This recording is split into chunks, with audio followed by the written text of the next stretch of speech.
सही मार्क्स नहीं आए तो क्या करूं यार, कुछ समझ नहीं आ रहा यार।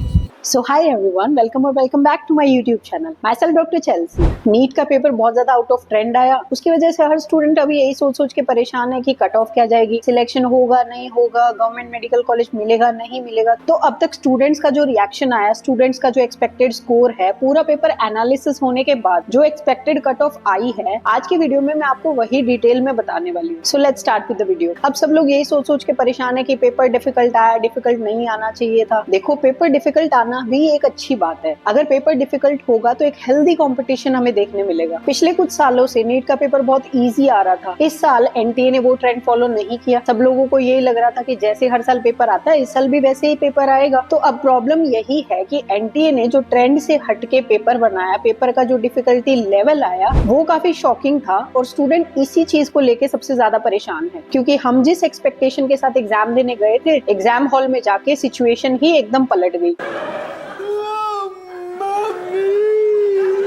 और जो बायो के स्टूडेंट्स होते हैं उनके बायो तो स्ट्रॉन्ग होती है, तो मेडिकल के हर स्टूडेंट को मेनली फिजिक्स में ही प्रॉब्लम आती है। और फिजिक्स को लेके ही हम हमेशा परेशान रहते हैं कि फिजिक्स का पेपर डिफिकल्ट तो नहीं होगा, क्वेश्चन ट्रिकी ना हो, टाइम कंज्यूमिंग ना हो। और इस बार पेपर में वही हुआ कि फिजिक्स सबसे टफेस्ट था और बहुत ज्यादा टाइम कंज्यूमिंग था। और इवन ऑलमोस्ट हर स्टूडेंट इस बार फिजिक्स को पूरी तरह से ऑप्ट नहीं कर पाया। तो यही सारी कुछ कंडीशंस थी जो इस बार एक्सेप्टेबल नहीं थी। पर अपने दिमाग में ये भी लेके चलो, अगर पेपर डिफिकल्ट आया है तो उसका कट ऑफ पे भी इम्पैक्ट आएगा और कंपटीशन भी हेल्दी रहेगा। और जो डिजर्विंग और ब्रिलियंट स्टूडेंट होगा उसी का सिलेक्शन होगा। और रियलिटी भी यही है जो कि हमें एक्सेप्ट करनी ही पड़ेगी। ये बड़ी अच्छी बात कही आप।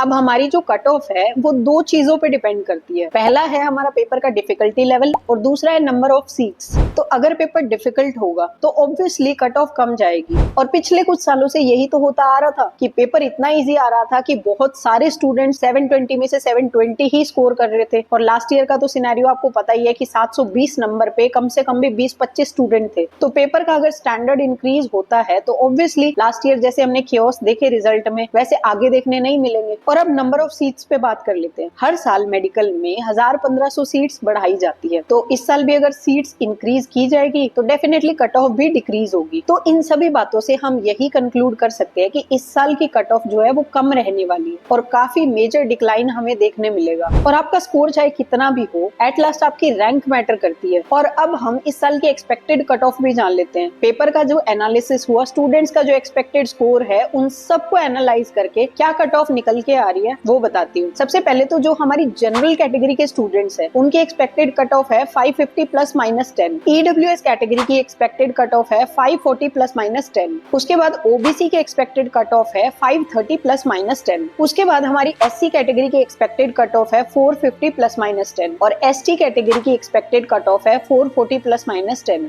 अब तक जो एनालिसिस हुआ है उसके अकॉर्डिंग तो यही कट ऑफ एक्सपेक्ट की जा रही है। बाकी एग्जैक्ट कट ऑफ तो रिजल्ट आने के बाद, काउंसलिंग के बाद ही पता चलती है। पर अगर आप इस रेंज में स्कोर कर रहे हो तो एक बार आप अपने आप को सेफ साइड मान सकते हो। और अब जो स्टूडेंट्स पेपर के डिफिकल्टी लेवल को लेके, कट ऑफ को लेके परेशान हो रहे हैं कि ऐसे पेपर आता रहा तो सिलेक्ट कैसे होंगे, हमारा क्या होगा, उसका आंसर यही है कि मेडिकल की जो सीट्स है वो नंबर तो फिक्स्ड है ना, उतने स्टूडेंट्स का तो सिलेक्शन होगा। अब कट ऑफ हाई जाए, लो जाए, पेपर डिफिकल्ट हो, इजी हो, जो नंबर ऑफ स्टूडेंट्स सिलेक्ट होने हैं वो सिलेक्ट होंगे। चाहे आप 5 नंबर 10 नंबर भी लेके आओ, अगर कट ऑफ कम जा रही है, 5 नंबर भी कट ऑफ जाएगी तो स्टूडेंट्स को गवर्नमेंट सीट तो मिलेगी। तो इस सब का सिलेक्ट होने ना होने पे कोई असर नहीं पड़ता। पेपर डिफिकल्ट होने का असर पड़ता है कट ऑफ पे। पेपर डिफिकल्ट होगा तो कट ऑफ ऑब्वियसली कम जाएगी। आई नो अभी तुम इमोशनली लो फील कर रहे हो तो रियलिटी एक्सेप्ट करना तुम्हारे लिए थोड़ा मुश्किल हो रहा है, पर सच तो यही है ना। सो आज की वीडियो में बस इतना ही। इसके अलावा अगर तुम्हारी कोई क्वेरीज है तो एक बार कमेंट बॉक्स में लिख देना या मुझे इंस्टाग्राम पे डीएम कर देना। मैं हर कमेंट का, हर डीएम का रिप्लाई करती हूँ जो मुझे रेलेवेंट लगता है या जो जेन्युइन होता है। So that is for today. मिलते हैं अगली वीडियो में, तब तक चैनल को सब्सक्राइब कर देना, वीडियो को लाइक कर देना। Thanks for watching.